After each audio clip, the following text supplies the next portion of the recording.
वंदे मातरम बच्चों। कल के वीडियो में कुछ टेक्निकल प्रॉब्लम आ गई थी, इस कारण आवेश का क्वांटमीकरण नाम का टॉपिक हम लोग फिर से पढ़ेंगे। क्वांटमीकरण पे आते हैं और सबसे पहले बुक उठा लेते हैं। वैद्युत आवेश का क्वांटमीकरण, यहाँ पर सेक्शन है 1.5.3 क्वांटमीकरण, और इसको इंग्लिश में कहते हैं क्वांटाइजेशन ऑफ चार्जेस। वैद्युत आवेश का क्वांटमीकरण। सभी मुक्त आवेश का अर्थ है कि किसी वस्तु पर उपस्थित आवेश, और मुक्त यहाँ अर्थ है ऐसी वस्तु जिसके आसपास कोई अन्य आवेश ना रखा हो, तो वो मुक्त आवेश हो जाएगा। अगर किसी वस्तु पर आवेश है और उस वस्तु के आसपास कोई दूसरा आवेश ना रखा हो, यानी कि उस आवेश का कोई प्रभाव ना पड़ रहा हो आवेशित वस्तु पर, तो उसको मुक्त आवेश कहेंगे। परिमाण मीन्स होता है मात्रा, तो यहाँ पर परिमाण मतलब आवेश की मात्रा, मतलब किसी भी वस्तु पर उपस्थित आवेश की मात्रा। मूल इकाई, आवेश की मात्रा कितनी हो सकती है? मूल इकाई के पूर्णांकी गुणज है। मूल इकाई क्या होती है आवेश की? आप इससे पूर्व में भी पढ़ चुके हैं, इससे पहले भी पढ़ चुके हैं। स्मॉल ई से प्रदर्शित करते हैं और इसका मान होता है 1.6 इंटू 10⁻⁻19 कूलम। मैं कई बार बोल चुकी हूँ। आप मूल आवेश, जिसको एलिमेंट्री चार्ज बोलते हैं, उसकी वैल्यू याद कर लीजिए, उसका मैग्नीट्यूड याद कर लीजिए, मात्रक याद कर लीजिए, क्योंकि पूछा जाएगा। परिमाण याद कर लीजिए। इस प्रकार किसी वस्तु के आवेश Q को सदैव इस प्रकार दर्शाया जाता है। देखिए, पूर्णांकी गुणज का यहाँ पर अर्थ लिख दिया है, अर्थात पूर्ण संख्याओं के गुणज हैं। 1 2 3 4 5 यहाँ, या and so on, 5 to 100 crore, 10 crore, कुछ भी हो सकता है, 16 करोड़। ठीक है, यहाँ पर Q is equals to NE। Actually हमने जो नोट्स तैयार किए हैं आपके लिए, वहां पर स्मॉल q की जगह पर कैपिटल Q लिया है, क्योंकि कई दफे कुल आवेश को कैपिटल Q से प्रदर्शित करना ज्यादा उचित रहेगा। स्मॉल q को हम लोग और भी जगह पर इस्तेमाल करेंगे, प्रयोग करेंगे। तो Q बराबर Ne। यहाँ पर N नंबर ऑफ इलेक्ट्रॉन्स, यानी कि इलेक्ट्रॉनों की संख्या है। Q किसी भी वस्तु पर उपस्थित कुल आवेश है, और E है मूल आवेश, अर्थात इकाई आवेश भी कहते हैं। E को इकाई आवेश भी कहेंगे, मूल आवेश भी कहेंगे। इलेक्ट्रॉन पर उपस्थित आवेश भी है। यही आवेश प्रोटॉन पर उपस्थित होता है। कल भी पढ़ा था आपने, लेकिन आगे पीछे हो गया था ऑडियो और वीडियो। तो यहाँ N कोई धनात्मक अथवा ऋणात्मक पूर्णांक है। धनात्मक मीन्स +1 +2 +3 +4 +5 एंड सो ऑन, कुछ भी हो सकता है। ऋणात्मक मतलब -1 -2 -3 -4 एंड सो ऑन हो सकता है। माइनस और प्लस क्यों होगा? क्योंकि किसी भी वस्तु पर उपस्थित आवेश की प्रकृति धनात्मक हो सकती है। धनात्मक का अर्थ है इलेक्ट्रॉनों की कमी, और ऋणात्मक हो सकती है, ऋणात्मक का अर्थ है इलेक्ट्रॉनों की अधिकता। तो जो कुछ, जिस किसी प्रकार का भी आवेश उपस्थित होगा, वो इलेक्ट्रॉनों की कमी अथवा अधिकता के कारण उपस्थित होगा, और उसी आधार पर धनात्मक और ऋणात्मक प्रकृति हो जाएगी किसी भी वस्तु पर उपस्थित आवेश की। अब आ जाइए क्वांटाइजेशन के लिए, ये क्या कहना, मतलब इसका अर्थ क्या है, कहना क्या चाहते हैं, समझाना क्या चाहते हैं आपको। क्योंकि ये जो E है, ये सबसे छोटा आवेश है, किसी भी वस्तु पर उपस्थित सबसे छोटा आवेश, सबसे छोटा आवेश, यानी कि प्रकृति में इससे छोटा आवेश संभव नहीं है।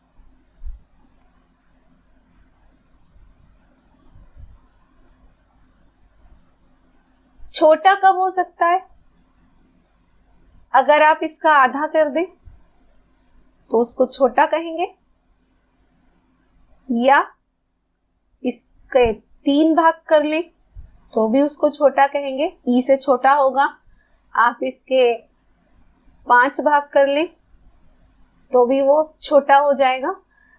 ये यहाँ पर अर्थ ये है क्वांटाइजेशन का, कि आप ये प्रकृति में E/2 आवेश नहीं पाया जाता, यानी कि इलेक्ट्रॉन पर जितना आवेश उपस्थित है उससे कम आवेश नहीं पाया जाता, इसलिए गलत हो जाएगा, ये भी गलत है, पॉसिबल नहीं है, ये नेचर में ये चीज पॉसिबल नहीं है, क्योंकि इलेक्ट्रॉन पर उपस्थित आवेश सबसे छोटा आवेश है। अगर किसी वस्तु से, अब आ जाते हैं समझने के लिए, कल वाले पेज पर आ जाते हैं, यहां समझाने की कोशिश की थी। दो वस्तुएं हैं, एक वस्तु है यहाँ पर A, ध्यान दीजिएगा, दूसरी वस्तु है B। जैसे कि आपने पिछले कई वीडियोस में, पिछले वीडियो में देखा था कि स्केल को पॉलीथीन से रगड़ा गया था, या फिर दो स्ट्रॉ लिए गए थे, उनको आपस में उनको पर्दे से, सिंथेटिक क्लॉथ से रगड़ा गया था, तो उनके अंदर एक दूसरे को प्रतिकर्षित करने का गुण उत्पन्न हो गया था, प्रकट हो गया था। तो मान लीजिए A या B को हम आपस में रगड़ते हैं, तो A से इलेक्ट्रॉन ट्रांसफर होते हैं, मान लिया 4 इलेक्ट्रॉन ट्रांसफर हुए A से, यहां पर A से 4 इलेक्ट्रॉन्स B को गए, तो 4 इलेक्ट्रॉन्स जब B से जाएंगे, एक इलेक्ट्रॉन ट्रांसफर होने पर कितना आवेश जाएगा? एक इलेक्ट्रॉन ट्रांसफर होने पर कम से कम, क्योंकि एक इलेक्ट्रॉन के पास कितना आवेश है, 1.6 इंटू 10⁻⁻19 कूलम, तो ये एक इलेक्ट्रॉन के जाने पर ट्रांसफर होता है। तो इलेक्ट्रॉन्स आपके पास कितने गए हैं from A to B, A से B पर कितने इलेक्ट्रॉन्स गए? 4 इलेक्ट्रॉन्स गए हैं। तो आप किस तरह से निकालेंगे कि A से कितना आवेश ट्रांसफर हुआ है? तो यहां पर आप क्या करेंगे, 4 का गुणा कर देंगे, यानी कि वस्तु A पर कुल आवेश कितना होगा? वस्तु A पर कुल आवेश, क्योंकि वस्तु A ने इलेक्ट्रॉन त्यागे हैं, इस कारण इस पर तो इलेक्ट्रॉन की कमी हो गई, तो इस पर इलेक्ट्रॉन की कमी हुई, पर कितने इलेक्ट्रॉनों की कमी हुई है? क्योंकि 4 त्यागे हैं तो 4 इलेक्ट्रॉनों की कमी हुई है, तो Q बराबर कितना हो गया? 4 इंटू E। देखिए यहां पर N इज इक्वल्स टू क्या हो जाएगा? N का मान होगा 4। N मतलब संख्या है किसकी? ट्रांसफर हुए इलेक्ट्रॉनों की संख्या, या फिर आप कह सकते हैं वस्तु A द्वारा त्यागे गए इलेक्ट्रॉनों की संख्या। कितने त्यागे थे? 4।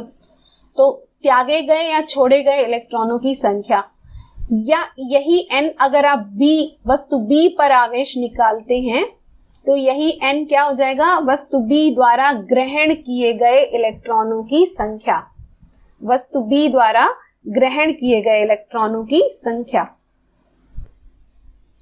तो A ने 4 इलेक्ट्रॉन्स त्यागे हैं, तो 4 इंटू E, N बराबर क्या हो गया? 4, और एक इलेक्ट्रॉन पर आवेश E था, तो 4 इंटू E, तो टोटल यानी कि कुल आवेश कितना आ गया A पर? 4 इंटू E, और वो भी प्लस का, क्योंकि इसने इलेक्ट्रॉन को त्यागा है। और B पर इसी प्रकार से अगर हम B पर उपस्थित आवेश निकालें तो B पर कुल आवेश हो जाएगा Q बराबर NE, और Q dash is equals to कितना हो गया? Q डैश इसलिए मानेंगे क्योंकि यहाँ पर माइनस का चिन्ह यानी कि ऋणात्मक चिन्ह लग जाएगा, इसलिए Q डैश इसको माना है। थोड़ा सा भी मान या चिन्ह बदलता है, निशान बदलता है, तो उसको दूसरे प्रतीक द्वारा प्रदर्शित किया जाता है। तो यहाँ पर -4 इंटू E, -4 इसलिए क्योंकि वस्तु B ने इलेक्ट्रॉनों को ग्रहण किया है, तो -4 into E is equals to -6.4 into 10⁻⁻19 coulomb. ये वस्तु B पर होगा, माइनस का होगा, ये वस्तु A पर होगा, और ये प्लस का होगा। तो यहाँ पर क्वांटाइजेशन ऑफ चार्जेस में ये समझाने का प्रयास किया गया है कि किसी भी वस्तु पर या तो एक इलेक्ट्रॉन ट्रांसफर होगा, या 2 ट्रांसफर होंगे, या 3 ट्रांसफर होंगे, 4 ट्रांसफर होंगे। तो ये देखिए 1 2 3 4, तो यहाँ पर नंबर्स पूरे नंबर्स आ रहा है, ऐसा कोई नंबर नहीं है जो आधा नंबर आए। आधा नंबर पॉसिबल कब था? जबकि इलेक्ट्रॉन के आप टुकड़े कर सकते और इलेक्ट्रॉन पर उपस्थित आवेश को बांट सकते, पर नेचुरली ये अभी तक पॉसिबल नहीं है।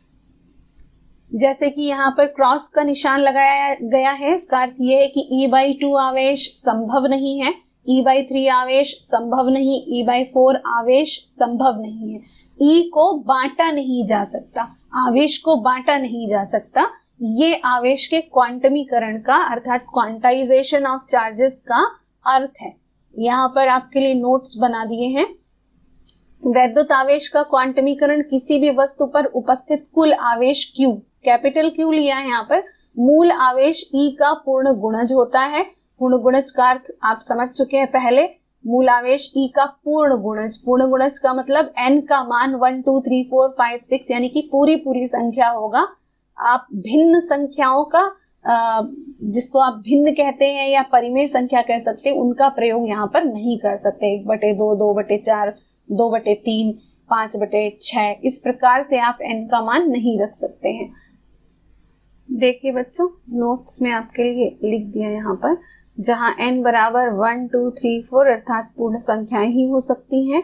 n बराबर 1/2, 3/2, 5/2 इस प्रकार से नहीं हो सकता।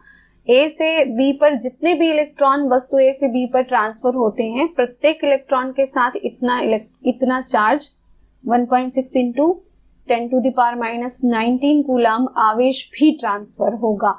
इस बात को ध्यान रखिएगा, 1 नंबर का बोर्ड में क्वेश्चन पूछा जाता है। नेक्स्ट अब हम लोग आगे चलते हैं एनसीईआरटी में टॉपिक वाइज।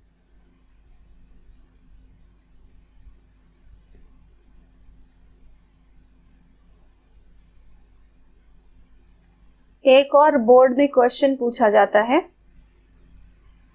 E बराबर तो वैल्यू दी है यहाँ पर 1.602192। ये देखिए डेसिमल पॉइंट के बाद, दशमलव के बाद 1 2 3 4 5 6 अंकों तक संख्या दी हुई है। ये चूंकि यहाँ पर 0 है, क्लास 11th में आपने सार्थक अंकों का प्रयोग किया था, और जब यहाँ पर 0 होता है तो बाकी पीछे के नंबर्स को हम छोड़ सकते हैं, नेग्लेक्ट कर सकते हैं। ये पढ़ा था, इसलिए आमतौर पर सिर्फ 1.6 इंटू 10⁻⁻19 कूलम ही प्रयोग में आता है। एक बोर्ड में क्वेश्चन पूछा जाता है मल्टीपल चॉइस यानी कि बहुविकल्पीय प्रश्नों में भी पूछा जाता है, और 1 नंबर के न्यूमेरिकल्स में भी पूछा जाता है कि 1 कूलम आवेश में कितने इलेक्ट्रॉनों की कमी अथवा अधिकता हो सकती है। यहाँ पर तो स्पष्ट दे दिया है, देखिए इस प्रकार -1 कूलम, इन्होंने प्रतीक पहले ही लगा, चिन्ह पहले ही लगा दिया माइनस का। तो जब यहाँ इन्होंने माइनस का चिन्ह लगा दिया है, इसका अर्थ ये है कि इलेक्ट्रॉनों की अधिकता है। जहां पर इलेक्ट्रॉन अधिक होंगे वहां पर ऋण चिन्ह लगा होगा। इस प्रकार -1 कूलम आवेश में लगभग 6 इंटू 10⁻18 इलेक्ट्रॉन्स होते हैं।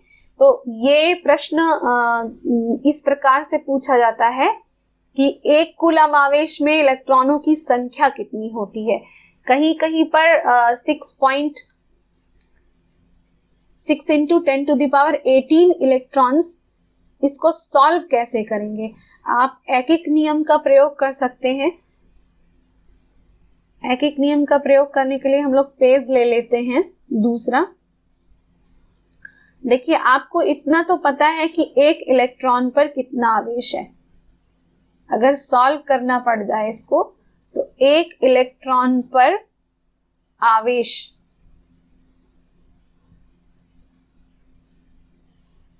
बराबर 1.6 इंटू 10⁻⁻19 कूलम। तो इसी को हम लोग उल्टा लिख लेते हैं। एक्चुअली 1.6 इंटू 10⁻⁻19 कूलम आवेश में इलेक्ट्रॉनों की संख्या बराबर कितनी है? 1। क्योंकि इतना आवेश कितने इलेक्ट्रॉन के पास है? 1 ही इलेक्ट्रॉन के पास है। तो यहाँ पर एकक नियम का प्रयोग करेंगे। 1 कूलम आवेश में इलेक्ट्रॉनों की संख्या कितनी होगी? 1/1.6 इंटू 10⁻⁻19 इलेक्ट्रॉन। इलेक्ट्रॉनों की संख्या हो जाएगी यहाँ इलेक्ट्रॉन्स। इसको सॉल्व कर लेंगे। Is equals to 10/16 into 10⁻⁻19 plus 19, यहाँ से एक 0 ले लेंगे। बहुत सिंपल सी कैलकुलेशन है। 100 upon 16 into 10 to the power plus 18।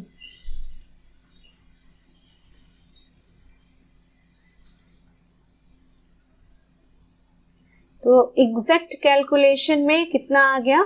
6.25 into 10 to the power plus 18 electrons. तो आप यहां पर लिख सकते हैं 1 कूलाम आवेश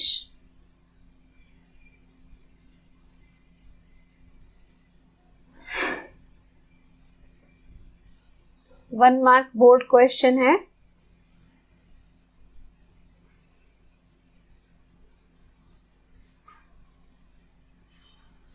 वेरी इंपॉर्टेंट।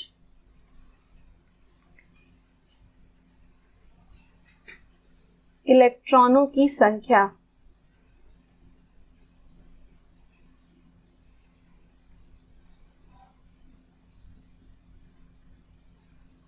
बराबर 6.25 into 10 to the power 18 electron. एक कूलाम आवेश अगर किसी वस्तु पर है, इसका मतलब उस पे इतने इलेक्ट्रॉनों की या तो कमी है या अधिकता है। तो अगर ये कहा जाए, जैसे बुक में दिया है -1 कूलाम आवेश में इलेक्ट्रॉनों की संख्या इतनी होगी, लेकिन माइनस का अर्थ है इतने ही इलेक्ट्रॉन्स की अधिकता।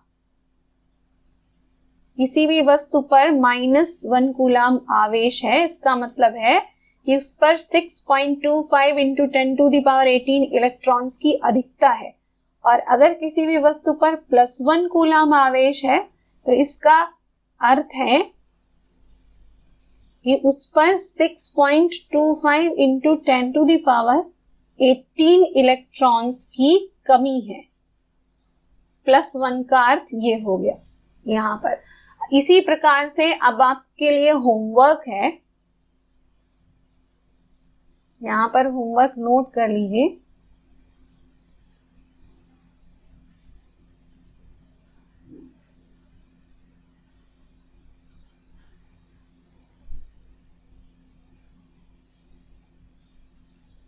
किसी वस्तु पर 5 कूलम आवेश है।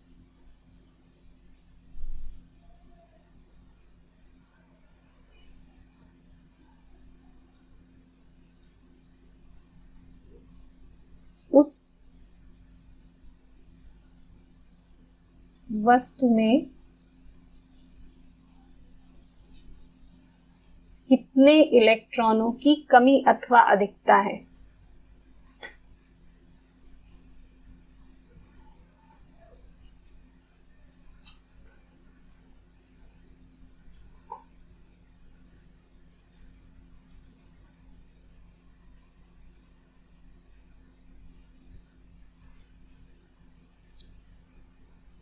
ये आपको करना है, व्हाट्सएप पे हमें सेंड कर दीजिएगा। +5 कूलम आवेश है, तो वस्तु में कितने इलेक्ट्रॉनों की कमी अथवा अधिकता है?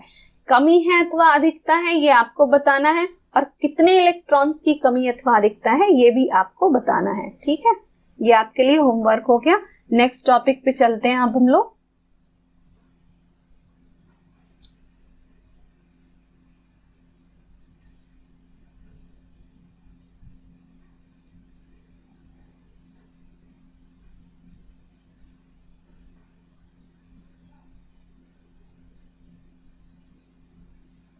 देखिए, एक तो सेक्शन ये एग्जाम्पल है 1.2। यदि किसी पिंड से 1 सेकेंड में 10 की घात 9 10 टू द पावर 9 इलेक्ट्रॉन किसी अन्य पिंड में स्थानांतरित होते हैं, तो 1 कूलम आवेश के स्थानांतरण में कितना समय लगेगा, ये आपको करना है। वैसे तो ये उदाहरण है, कोशिश कीजिएगा बिना हल देखे आप इसे करें।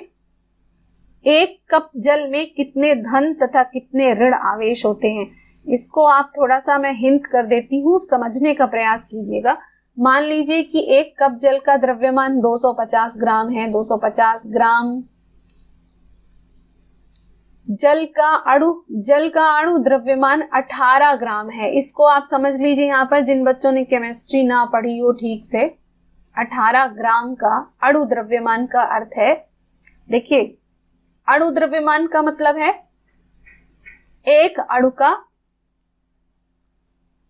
एक अणु में कितने परमाणु हैं। जैसे कि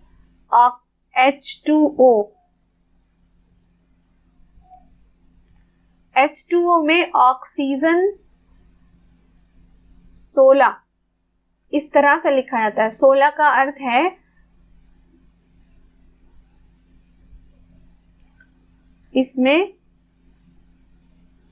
नाभिक में 8 प्रोटॉन है और 8 न्यूट्रॉन है। अभी दूसरे पेज पर समझा देते हैं कायदे से, पहले पढ़ लेते हैं। 18 ग्राम है। इस प्रकार एक मोल यानी कि 18 ग्राम में अणुओं की संख्या कितनी हो गई? द्रव्यमान 18 ग्राम, जल का द्रव्यमान 6.02 इंटू 10⁻23 अणु। ये जो है आवोगाड्रो नंबर बोला जाता है। साइंटिस्ट थे, उन्होंने प्रत्येक पदार्थ का और प्रत्येक द्रव्य का अणु द्रव्यमान चेंज होने पर उसके जितने भी ग्राम है, अणु द्रव्यमान है, उसमें इतने अणु उपस्थित होते हैं किसी भी पदार्थ के। अतः एक कप जल में अणुओं की संख्या इतनी होगी। देखिए इसको बहुत ध्यान से समझिएगा। 1.3 है, आराम से और ध्यान से समझेंगे।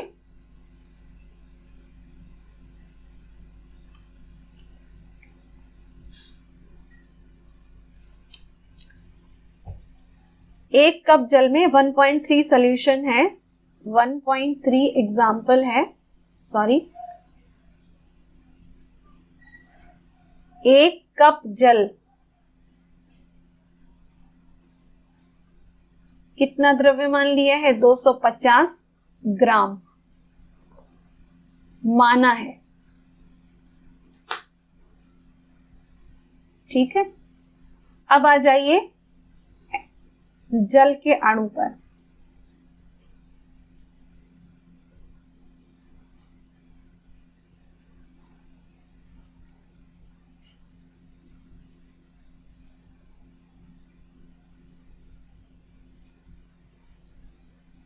H2O यानी कि ऑक्सीजन का एक परमाणु है यहां पर, और हाइड्रोजन के कितने परमाणु हैं? 2। तो ऑक्सीजन के एक परमाणु में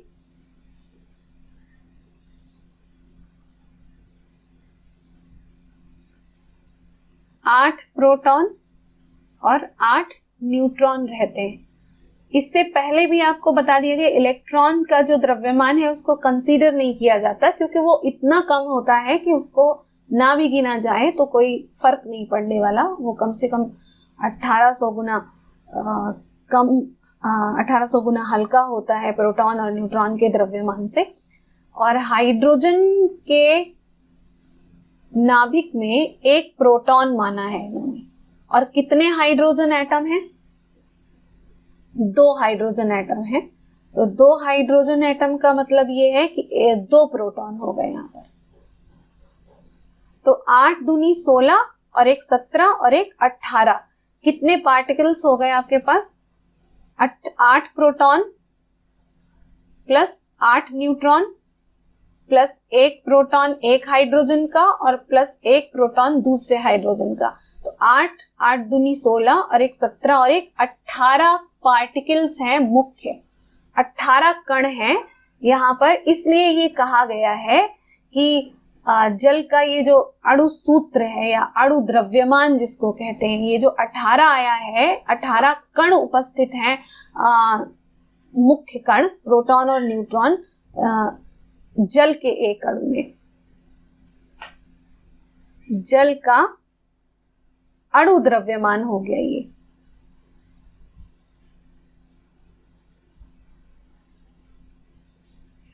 बराबर 18 ग्राम। आवोगाड्रो साहब ये कहते हैं कि जल का जो 18 ग्राम है,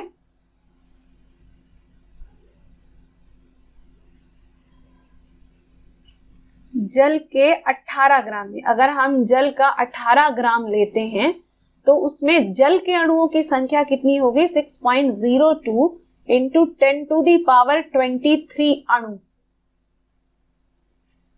तो फिर 250 ग्राम में कितनी होनी चाहिए? 250 ग्राम में अणुओं की संख्या कितनी होनी चाहिए? हम कैसे निकालेंगे? एक एक नियम से ही निकाल लेंगे। 1 ग्राम में कितनी होगी? 6.02 इंटू 10⁻23 अपॉन 18, और 250 ग्राम में कितनी होगी? इंटू 250। इसको निकाल लेंगे, बुक में निकाला गया है, आप इसको कैलकुलेट कर लीजिएगा। तो इस प्रकार से 250 ग्राम में जल के अणुओं की संख्या आ जाएगी। और हमसे पूछा क्या गया है यहां पर? 1 कप जल में कितने धन तथा ऋण आवेश उपस्थित?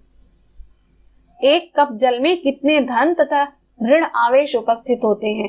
तो जल के प्रत्येक अणु में 2 हाइड्रोजन परमाणु तथा 1 ऑक्सीजन परमाणु होता है, अर्थात 10 इलेक्ट्रॉन तथा 10 प्रोटॉन होते हैं। अब देखिए यहां पर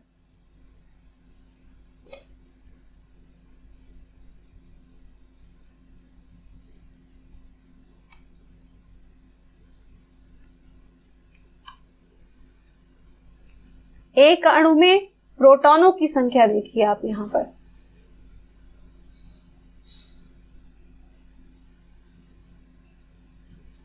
हाइड्रोजन के पास 1 प्रोटॉन नाभिक में है। ये तो यहां पर जब हम अणु द्रव्यमान निकालते हैं तो सिर्फ नाभिक में उपस्थित कणों की संख्या निकालते हैं। नाभिक में उपस्थित कण।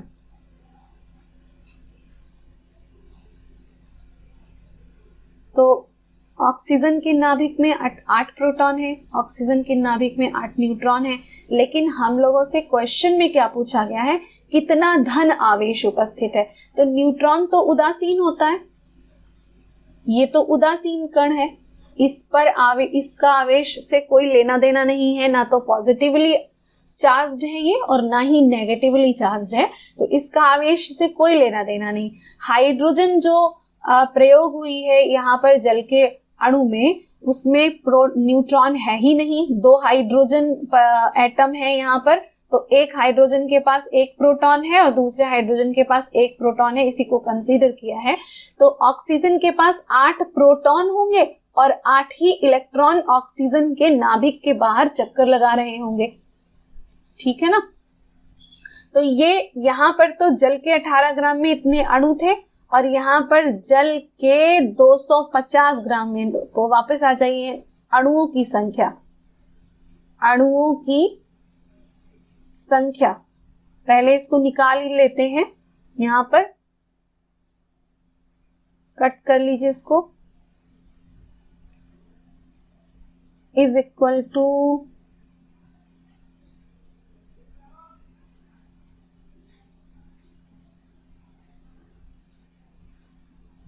अप्रोक्सीमेटली निकाल लेंगे।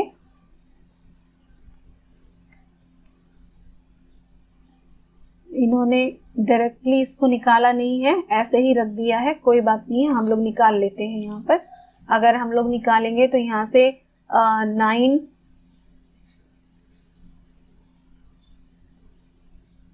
लगभग 13.9 आएगा ये, और यहाँ पर मल्टीप्लाई इसको हम 14 भी मान सकते हैं, लगभग 13.9 है। इसको आप 6.2 या इसको यहाँ पर 6 ले लेते हैं।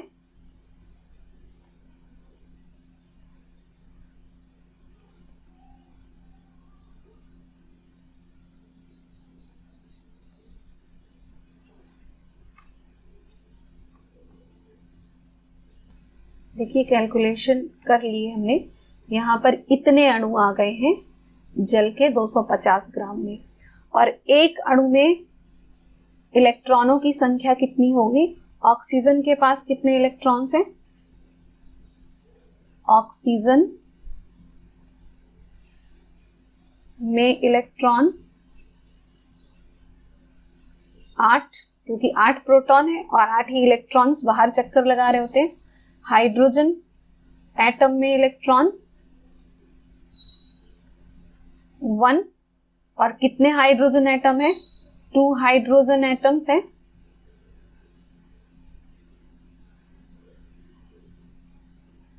तो कितने इलेक्ट्रॉन्स हो गए? 2। तो 8 और 2 10 इलेक्ट्रॉन हो गए एक अणु में।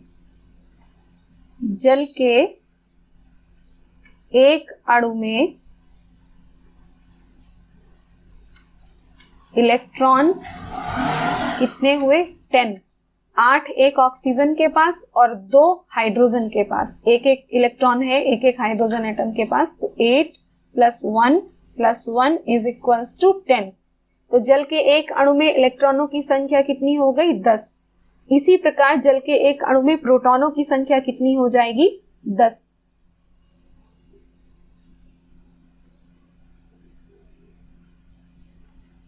H2O में अणु में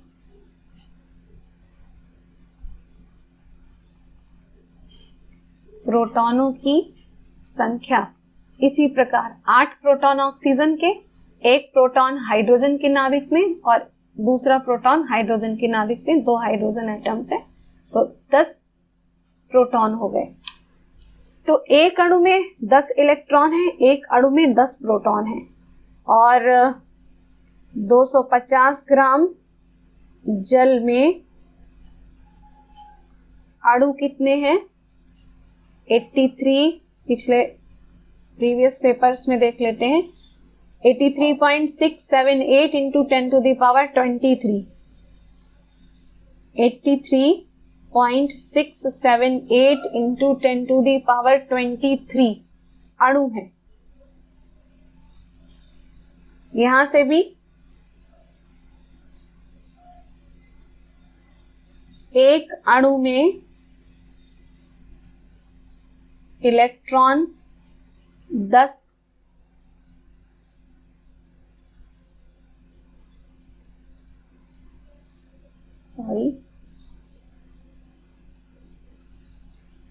तो हम लोगों से क्या पूछा गया है? ऋणात्मक आवेश कितना है।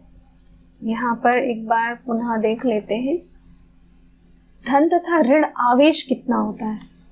तो यहां पर आ जाते हैं, एक अणु में इलेक्ट्रॉनों की संख्या तो आपकी 10 है, तो एक अणु में आवेश कितना हुआ? एक अणु में ऋण आवेश कितना हुआ? ध्यान से समझ लीजिएगा इस न्यूमेरिकल को। ऋण आवेश हो जाएगा आपका 10 इलेक्ट्रॉन है, क्योंकि एक अणु में ऋण आवेश कैसे निकालेंगे? Q बराबर Ne से। तो यहां पर आपका हो जाएगा -10 इंटू E।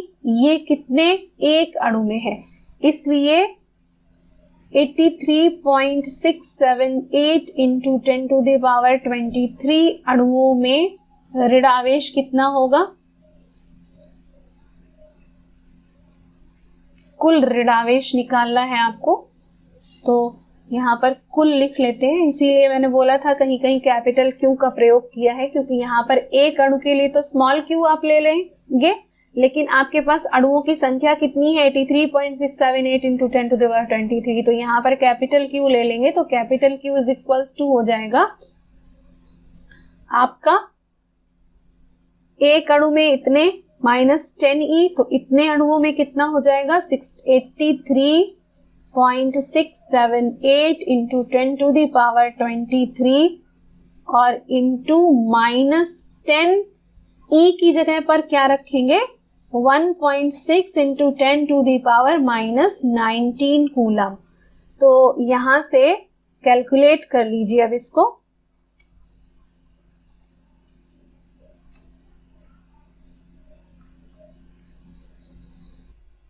कैलकुलेशन हो गई है, देखिए यहां से छोड़ा था 83.678 इंटू 10 टू द पावर 23 -10, और ये जो चार्ज आया है वो माइनस में आएगा आपका, क्योंकि इलेक्ट्रॉन यानी कि ऋण आवेश आप फाइंड आउट कर रहे हैं। जितने इलेक्ट्रॉन्स है उतने ही प्रोटॉन्स है, तो अगर आप ये कहें कि धनावेश कुल कितना है, तो प्लस QE जब आप निकालेंगे तो ये इतना ही, क्योंकि जितना ऋणावेश है उतना ही धनावेश होगा, plus 1.34 into 10 to the power 7 coulomb plus का। आगे बढ़ते हैं, संभवतः आपको न्यूमेरिकल समझ में आ जाएगा। एनसीईआरटी में थोड़ा सा शॉर्ट में दिया था, इसलिए आपको डिटेल में बता दिया है। और जो देखिए क्वेश्चन देखने में कितना छोटा था, 1 कप जल में कितने धन तथा ऋणावेश होते हैं, कितना छोटा क्वेश्चन है देखने में। उसके लिए आपने 250 ग्राम यहाँ पर कंसीडर किया है, माना है। आप चाहें तो यहाँ पर 200 ग्राम भी मान सकते थे, 300 ग्राम भी मान सकते थे। और अगर परीक्षा में इस प्रकार का क्वेश्चन पूछा जाता है तो यहाँ पर जल का द्रव्यमान आपको इस क्वेश्चन में दिया होगा। यहाँ पर तो आपने अपने मन से माना हुआ है, क्योंकि अगर हम यहाँ पर 250 ग्राम की जगह 240 ग्राम कंसीडर करते हैं तो यहाँ उत्तर दूसरा हो जाएगा। 230 ग्राम कंसीडर करते हो तो उत्तर दूसरा होगा। इस प्रकार से जब कभी भी परीक्षा में क्वेश्चन आएगा तो संभवतः यहाँ पर जल का द्रव्यमान दिया जाना चाहिए। एक चीज और डिटेल में मैं आपको बता देती हूँ, जैसे कि अभी अणु द्रव्यमान आपने फाइंड आउट किया था पीछे, पिछले पेज पर आ जाते हैं। यहाँ पर जल का अणु द्रव्यमान ज्ञात किया था 18 ग्राम। इस प्रकार से आप चाहें तो इसका एक एग्जाम्पल, और मैं यहाँ पर चाहे तो क्या मतलब मैं समझा ही देती हूँ नेक्स्ट पेज लेकर। किसी भी नए तत्व का, किसी भी नए यौगिक का या तत्व का आपको अणु द्रव्यमान ज्ञात करना है। जैसे कार्बन डाइऑक्साइड ले लेते हैं, कार्बन डाइऑक्साइड का अणु द्रव्यमान अगर आपको ज्ञात करना है तो आप कैसे ज्ञात करेंगे, या एवोगाड्रो की जो संकल्पना है 6.02 into 10⁻23 अणुओं वाली, उसको यहाँ पर दूसरे अणुओं से भी समझ लेते हैं। जैसे CO2 है तो कार्बन के लिए आप लिखते हैं यहाँ पर CO2 का एक अणु में कार्बन का एक परमाणु है, 1 एटम। एक अणु है ना ये CO2 का एक अणु। और ऑक्सीजन के कितने एटम्स हैं यहाँ पर, 2 एटम। तो इसका हम लोग अणु द्रव्यमान कैसे निकालेंगे। कार्बन का जो परमाणु भार है वो होता है 12, सॉरी यहाँ ऊपर लिखते हैं परमाणु भार को, कार्बन 6 और यहाँ लिखते हैं 12। कार्बन 14 भी होता है, लेकिन अभी हम लोग यहाँ पर कार्बन 12 की बात कर रहे हैं। तो इसका जो परमाणु द्रव्यमान है या परमाणु भार है वो 12 है। 12 का अर्थ है 6 प्रोटॉन और प्लस 6 न्यूट्रॉन। ठीक है ना, 12 का अर्थ ये है यहाँ पर। इसके नाभिक में, कार्बन के नाभिक में 6 प्रोटॉन होंगे और 6 न्यूट्रॉन होंगे। इसी प्रकार से 8 ऑक्सीजन 16 लिखा जाता है। 16 का अर्थ है यहाँ पर 8 प्रोटॉन्स प्लस 8 न्यूट्रॉन्स। ठीक है, और ऑक्सीजन के कितने एटम हैं यहाँ पर, 2 एटम है। अगर हम कार्बन डाइऑक्साइड का अणु द्रव्यमान निकाल रहे हैं तो ऑक्सीजन के 2 एटम होने के कारण CO2 का जब अणु द्रव्यमान निकालेंगे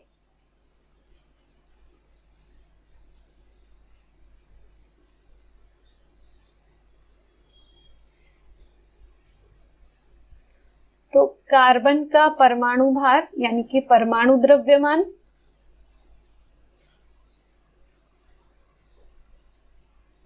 और चूंकि एक ही है, एक कार्बन का परमाणु द्रव्यमान प्लस 2 ऑक्सीजन,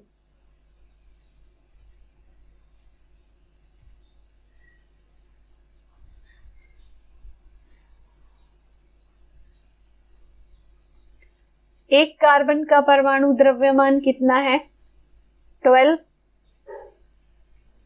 2 ऑक्सीजन का परमाणु द्रव्यमान कितना है, 16। तो 2 इंटू 16 हो गया, तो 12 प्लस 16 दूनी 32, ये हो गया आपका 44। तो CO2 का अणु द्रव्यमान हो गया 44 ग्राम।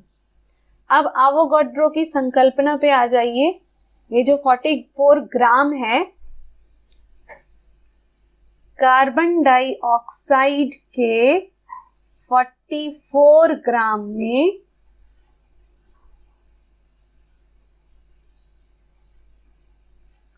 अणुओं की संख्या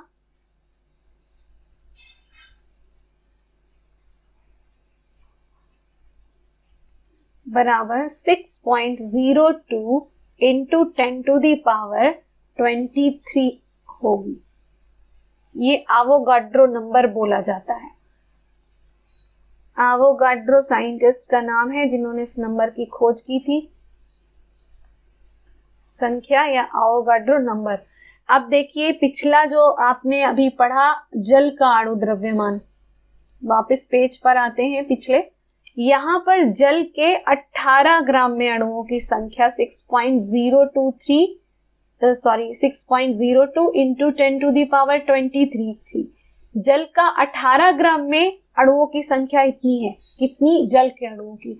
और कार्बन के 44 ग्राम में अणुओं की संख्या इतनी है। देखिए कार्बन का 44 ग्राम में कार्बन डाइऑक्साइड के 44 ग्राम में अणुओं की संख्या कितनी है? इतनी। यानी कि कार्बन डाइऑक्साइड के इतने अणु कार्बन डाइऑक्साइड के 44 ग्राम में उपस्थित होंगे, जबकि जल के 18 ग्राम में ही इतने अणु उपस्थित होंगे। आप चाहें तो किसी और उसका निकाल सकते हैं। होमवर्क के तौर पर मैं आपको दे रही हूं किसी एक यौगिक का, जैसे कि आप ऑक्सीजन गैस का निकाल सकते हैं, O2 और N2। इसका अणु द्रव्यमान निकालना है आपको। ये दोनों अणु हैं, ऑक्सीजन का अणु है, 2 ऑक्सीजन परमाणु मिलकर ऑक्सीजन गैस का एक अणु बनाते हैं। 2 नाइट्रोजन परमाणु मिलकर नाइट्रोजन गैस बनाते हैं, नाइट्रोजन का एक अणु बनाते हैं। और भी आप NaCl का अणु द्रव्यमान निकाल सकते हैं।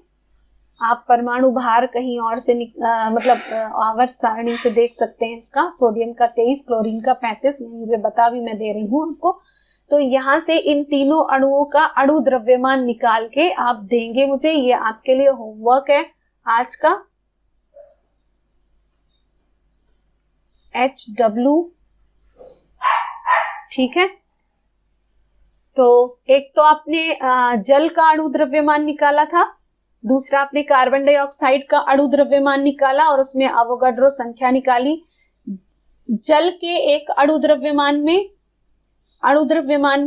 और कार्बन डाइऑक्साइड के अणु द्रव्यमान में, सबका अणु द्रव्यमान अलग अलग होता है। जल का 18 ग्राम है अणु द्रव्यमान, कार्बन डाइऑक्साइड का 44 ग्राम है अणु द्रव्यमान।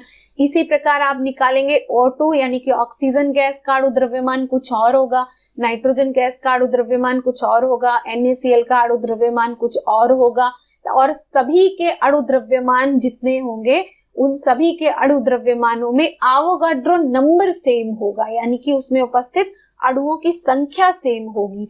जैसे अभी अभी आपने देखा है, पहले भी मैं रिपीट कर चुकी हूं उसको, फिर से तीसरी बार बता दे रही हूं। जल के 18 ग्राम में अणुओं की संख्या इतनी है, कार्बन डाइऑक्साइड के 44 ग्राम में अणुओं की संख्या इतनी है।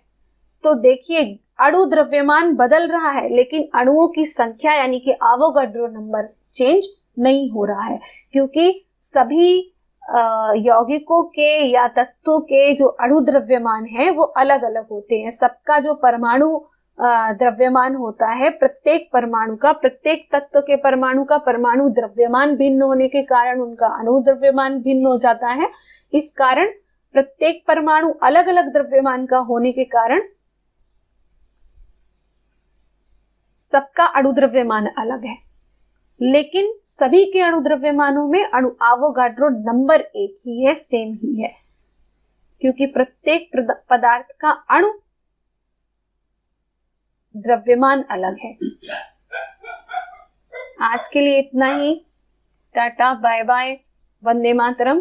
कल फिर मिलेंगे कूलाम के नियम के साथ। आशा करते हैं कि आप होमवर्क अपना कंप्लीट करके रखेंगे।